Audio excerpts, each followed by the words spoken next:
Antes de centrarnos en el estudio del Lazarillo de Tormes, lo primero que vamos a hacer es ver qué tendencias de novelas se da en el siglo XVI, ¿vale? Hay que tener en cuenta que estas novelas evolucionan en cierto modo de algunos tipos de textos que ya teníamos en el siglo anterior, en el siglo XV. Entonces me voy a encontrar con algunas tendencias que habían aparecido pues a veces en forma de romance o incluso en forma de relatos breves que ya estaban empezando a aparecer en el siglo XV, ¿vale? Pero si tuviéramos que hacer un gran esquema de qué tenemos en el siglo XVI, básicamente se correspondería con esto que estáis viendo aquí, es decir, la novela, la narración se puede dividir en dos grandes grupos. La idealista, que es esta que tenemos aquí, que es la que luego se bifurca y tiene como distintos tipos, y la realista, que en este momento corresponde solo a una única obra, que bueno, que ya sabéis, es El Lazarillo de Tormes. El Lazarillo de Tormes lo vamos a estudiar un pelín más adelante. Ahora simplemente vamos a hacer un pequeño recorrido muy breve por estos tipos de novela idealista que se estaban dando en el siglo XVI. Es importante que os fijéis en estos tipos porque luego cuando estudiemos en el siguiente tema de literatura Cervantes vais a ver que él desarrolla algunos de estos tipos, prácticamente todos, y de hecho el Quijote es una mezcla de estos tipos, ¿vale?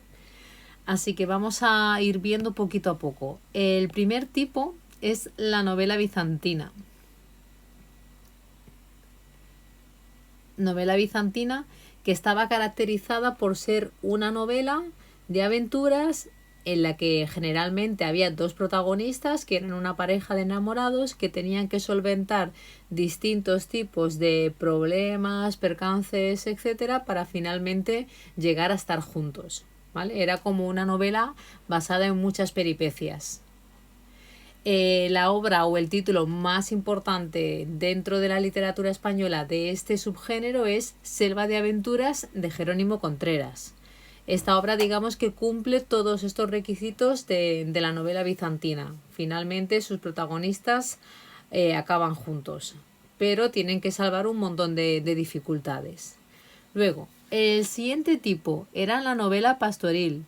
Acordaos de lo importante que era, por ejemplo, en la lírica, este tipo de género, de subgénero lírico en el que teníamos unos pastores en un entorno idealizado, las églogas. Pues la versión narrativa de las églogas va a ser la novela pastoril. La más importante de todas ellas es la Diana. La Diana además está dividida como en varios tomos, hay como varias versiones. Normalmente se habla de las 7 Dianas. Y su autor es Jorge de Montemayor. ¿Vale? Jorge de Montemayor sería el autor. Y como digo, hay varias versiones de esta obra. Se habla hasta de las 7 Dianas. ¿Vale? Sería la novela por excelencia de este tipo. Luego, acordaos de que también en el siglo XV, cuando se produce la revitalización de la lírica popular y aparece ya el romance por escrito, me refiero al tipo de poema, a la estrofa, ya sabéis, de versos octosílabos, con rimas sonantes los pares y los impares queda libre.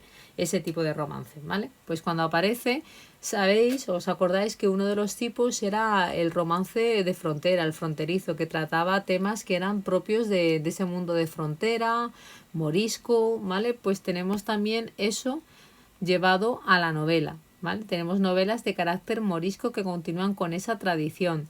La más curiosa es la historia de la Bencerraje y la hermosa Jarifa, ¿vale? Esta es la más curiosa y la prototípica de este tipo. Y el último tipo, pues conocéis el tipo y conocéis además la obra a través de la lectura del Quijote.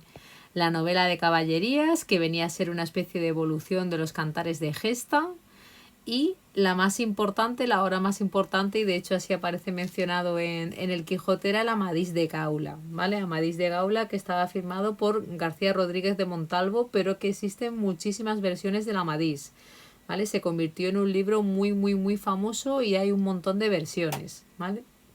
Entonces, dentro de la novela idealista, aquella que sigue un poco con personajes que son planos, totalmente idealizados, reinos, lugares, nombres que no tienen una relación real con un cronotopo existente, serían estas 4, ¿vale? Bizantina, pastoril, morisca y novela de caballerías, ¿vale?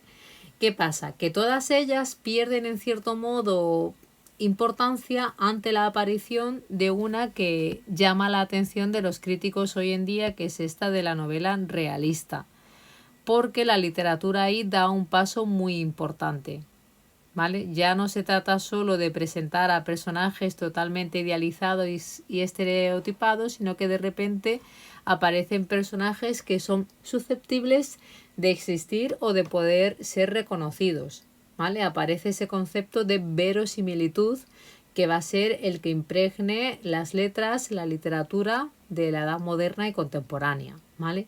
Y esa obra que aparece es el Lazarillo de Tormes, ¿vale? Así que a continuación lo que vamos a hacer ya es estudiar concretamente el Lazarillo.